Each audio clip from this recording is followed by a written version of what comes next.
Hello दोस्तों, मैं Shantanu yes delta rankers में आप सभी लोगों का स्वागत करता हूं। जैसे कि एनडीए का सिलेबस आज हम लेके आए हैं, उस पे चर्चा करेंगे कि एनडीए के सिलेबस में क्या-क्या ऐसा सब टॉपिक है जिसे हम लोगों को पढ़ना है और कैसे इस सिलेबस को कवर करना है और किन-किन चीज़ों से लेते हुए चीज़ों को सिलेबस को कंप्लीट करना है। और उसके साथ ये भी हमें जानना है कि एनडीए में 3 से 4 क्वेश्चन इकोनॉमी के सेक्शन से पूछे जाते हैं। इससे ज़्यादा पूछे जाने की संभावना बहुत कम होती है। तो हमें उस अप्रोच को माइंड में रखते हुए और चीज़ों को समझते हुए कंप्लीट करना है। ठीक है? देखते हैं। देखते हैं कि जो एनडीए के सिलेबस में है मोटा-मोटा जो है 19 टॉपिक होता है। 19 टॉपिक होता है। इन 19 टॉपिक में हम ये पाते हैं 19 टॉपिक में ये पाते हैं पहला जो टॉपिक होता है economics, demand, supply and nature of markets होता है। ठीक है? नेचर ऑफ मार्केट्स होता है। Then second economy and introduction. Then third, economic growth and development. Then fourth, national income, राष्ट्रीय आय. Fifth, economic planning in India. Sixth, poverty and unemployment rule, money and inflation,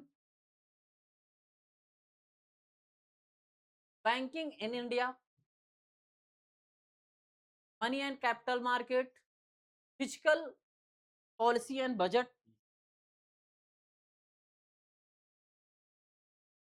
tax system, foreign trade, Indian agriculture, Indian industries, other major schemes, international financial institution, census, major committees and मिससेलेनियस।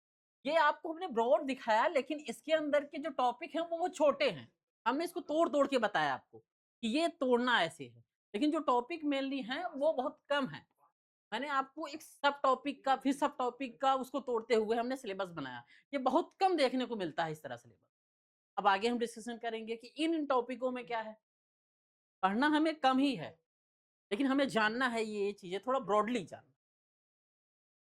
हम आगे देखते हैं। हम देखते हैं पहला chapter जो है हमें जानना है कि meaning and scope of economics क्या होता है, टाइप्स ऑफ इकोनॉमिक्स क्या होता है, बेसिक इकोनॉमिक्स क्या होता है। उसके साथ-साथ हम जानेंगे यूटिलाइजेशन एंड स्कार्सिटी क्या होता है, फैक्टर एंड प्रोडक्शन क्या होता है।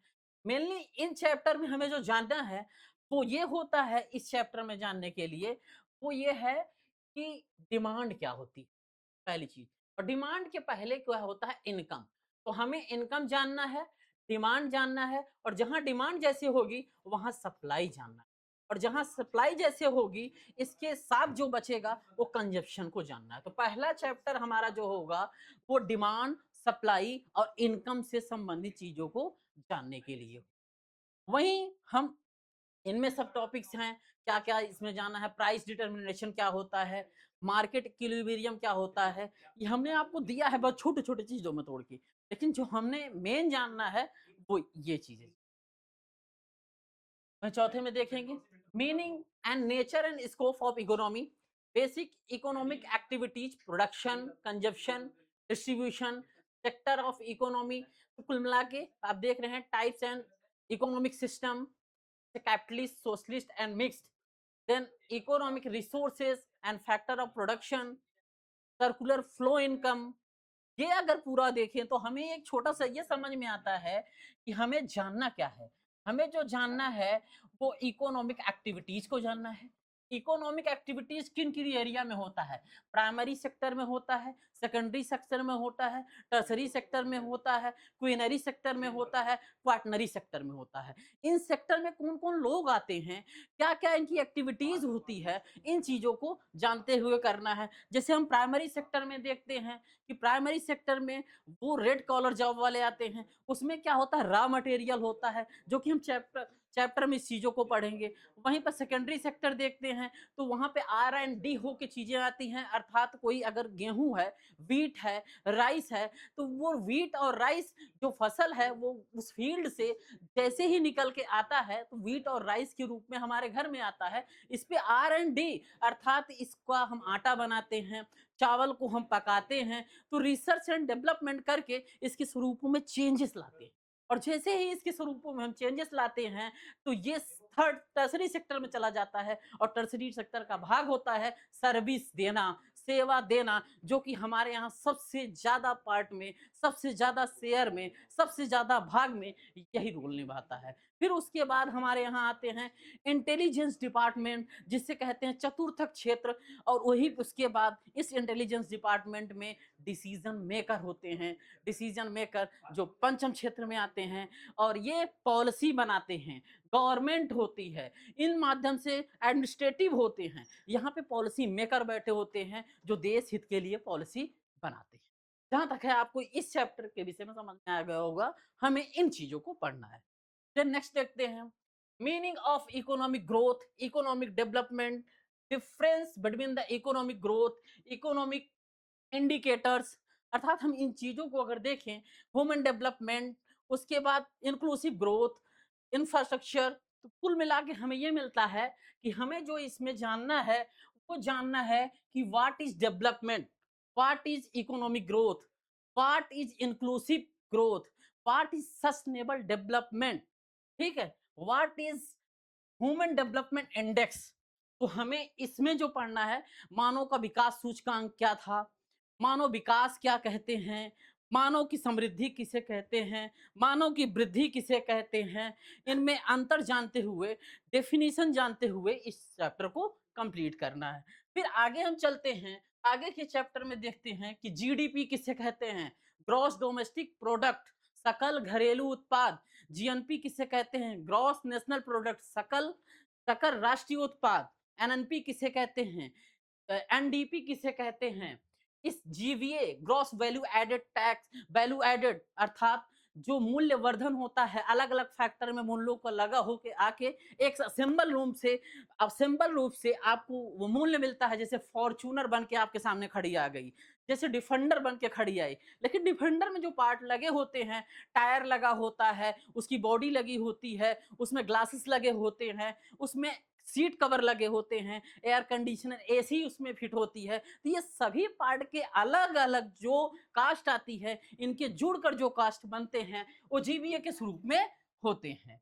इसमें यही हम रियल जीडीपी किसे कहते हैं, नॉमिनल जीडीपी कैसे कहते हैं, रियल एनएनपी किसे कहते हैं, जीएनपी किसे कहते हैं, इन सब चीजों को जानना है। और फिर उसके बाद हम नेक्स्ट चैप्टर में देखेंगे कि नेक्स्ट चैप्टर में हमें जानना है कि ऑब्जेक्टिव ऑफ इकोनॉमिक प्लानिंग, अर्थात इकोनॉमिक प्लानिंग क्या होती है, इकोनॉमिक प्लानिंग आई क्यों, इकोनॉमिक प्लानिंग की जरूरत है, से क्या पड़ा।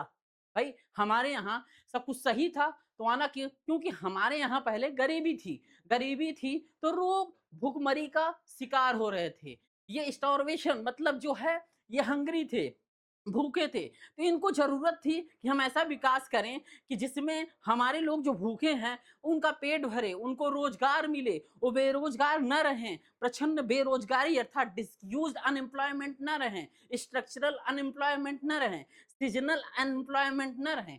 अर्थात इसके लिए हम विकास लाते हैं, विकास। और जहाँ विकास आता है, जहाँ डेवलपमेंट आता है, उसी के परिप्रेक्ष्य में देखते हैं कि जिस घर में 1 लाख से 10 लाख इनकम हुई तो उस घर में मॉडर्निटी अर्थात आधुनिकतावादी सोच आती है। और जहां पर आधुनिकतावादी सोच आती है तो वहां हम देखते हैं वो सेल्फ रिलायंस होता है, अर्थात सेल्फ डिपेंडेंट होता है, सशक्तिकरण आता है। और जिसके बाद सशक्तिकरण आता है, डिसीजन मेकिंग में वो भाग लेता है, अर्थात वह इक्वलिटी अर्थात समानता का सहभागी बन जाता है। घर के किसी भी निर्णय में उसको वही निर्णय लेने से पहले उससे जरूर पूछा जाता है क्या ये निर्णय लिया जाए, क्योंकि वो आर्थिक रूप से सशक्त होता है।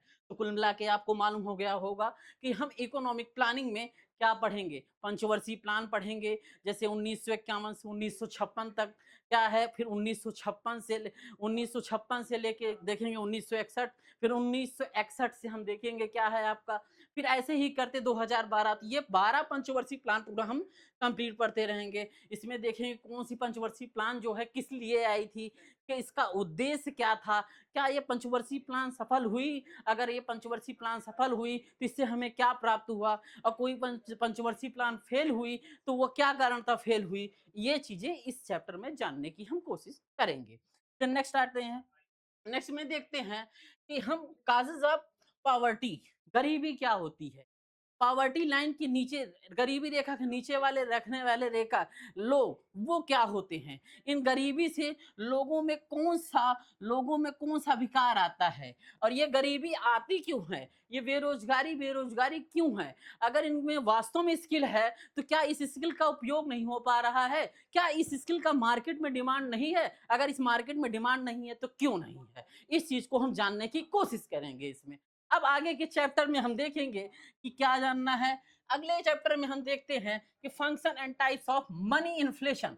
अब इन्फ्लेशन से समझ में आ गया होगा महंगाई, मार्केट में महंगाई क्यों आ रही है, हम 10 रुपए का टमाटर 20 रुपए में क्यों नहीं खरीद पा रहे हैं, ऐसा क्यों, क्योंकि हमारे यहाँ कहीं ना कहीं इनकम उतना नहीं हो रहा है, कहीं ना कहीं एम्प्लॉयमेंट उतना नहीं पा रहे हैं, ऐसा क्या है, ऐसा क्या है, क्या मार्केट ओरिएंटेशन नॉलेज नहीं हो सकता, होना होना चाहिए था। अगर ऐसा नहीं हो रहा है तो ये cost pull and causes effective types of inflation हमें ये बताएगा कि ऐसा क्यों हो रहा है।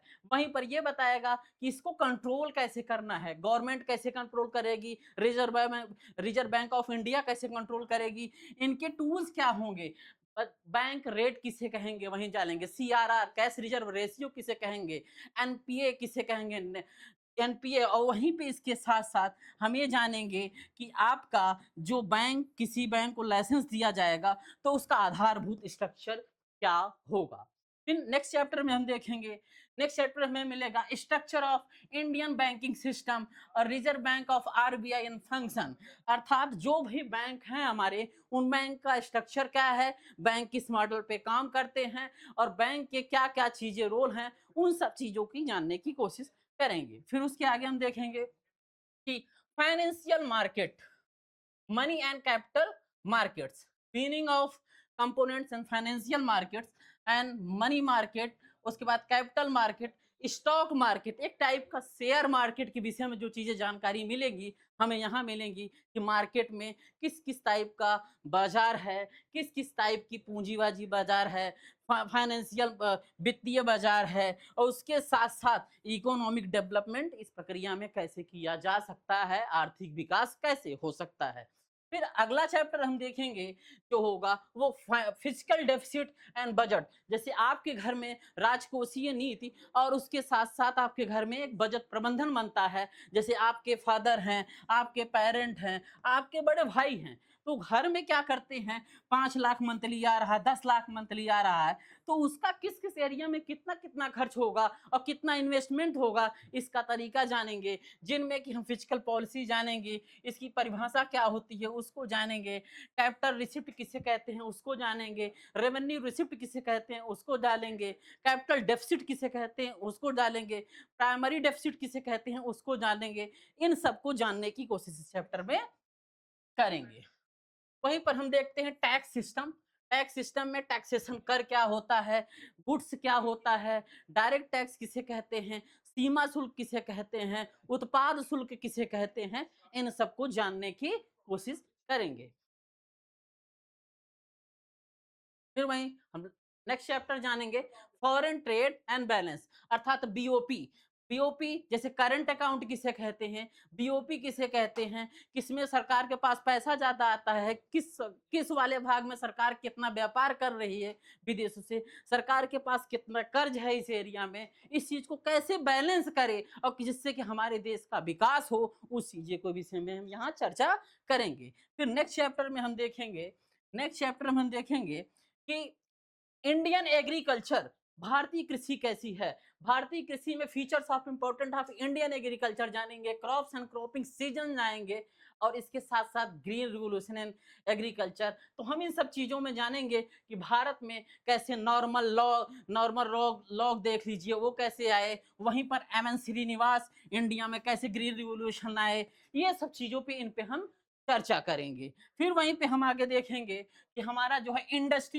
इंडस्ट्रीज़ का डेवलपमेंट कैसे हुआ। जैसे हम सेकंड 5 ईयर प्लान में इंडस्ट्री का ज़िक्र करते हैं, जो कि फर्स्ट जो है फर्स्ट ईयर प्लान में देखते हैं तो उस 5 ईयर प्लान में हमको ये देखने को मिलता है कि हैरोल्ड डोमर मॉडल पे होता है। वहीं पर जो इंडस्ट्री से संबंधित होता है वो पीसी महालानोबिस के मॉडल पे होता है। तो हम देखेंगे इसका वर्गीकरण क्या होता है, इसका डेवलपमेंट कैसे भारत में हुआ, इन सब चीज़ों पे हम चर्चा करने की कोशिश करेंगे। फिर आगे के चैप्टर में हम देखेंगे अदर मेजर स्कीम्स, जैसे प्रधानमंत्री जन धन योजना, जैसे प्रधानमंत्री मुद्रा योजना, प्रधानमंत्री किसान सम्मान निधि योजना। वैसे ही हम आगे देखेंगे skill India and digital India आत्मनिर्भर भारत अभियान। इस प्रकार के योजनाओं को जानेंगे जो मेन योजनाएं होंगी।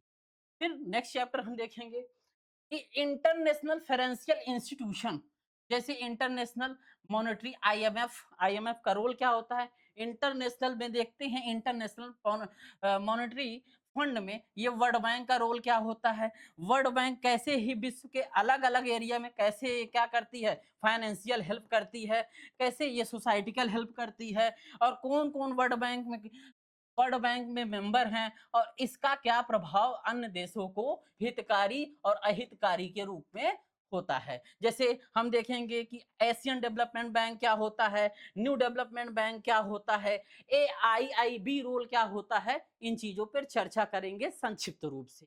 फिर वहीं पे हम देखेंगे कि सेंसस सेंसस कैसे था, meaning and importance of census क्या है, organisation and India demographic indicators किसे कहते हैं, population, sex ratio, literacy, density, ये सब जानने की कोशिश करेंगे संक्षिप्त रूप से। फिर आगे हम देखेंगे नेक्स्ट चैप्टर मेजर कमेटीज, जो कमेटी आई, जैसे Kelkar committee, Rangarajan committee, Narasimham committee, Abhijit Sen committee, Vijay Kelkar committee. इस कमेटी ने क्या-क्या अपनी अनुशंसाएँ, रिकमेंडेशन दिया, जिससे कि चीज़ें मानी गई, क्या-क्या परिवर्तन हुआ, उन सब चीज़ों को जानने की कोशिश करेंगे। फिर लास्ट में हम ये जानेंगे कि मिससेलेनियस में इकोनॉमिक सर्वे में कौन ऐसा करंट का इश्यू है, छोटा-छोटा एकदम शॉर्ट जानेंगे। फिर की economic term and sustainable development and goals जानने की कोशिश करेंगे। Thank you.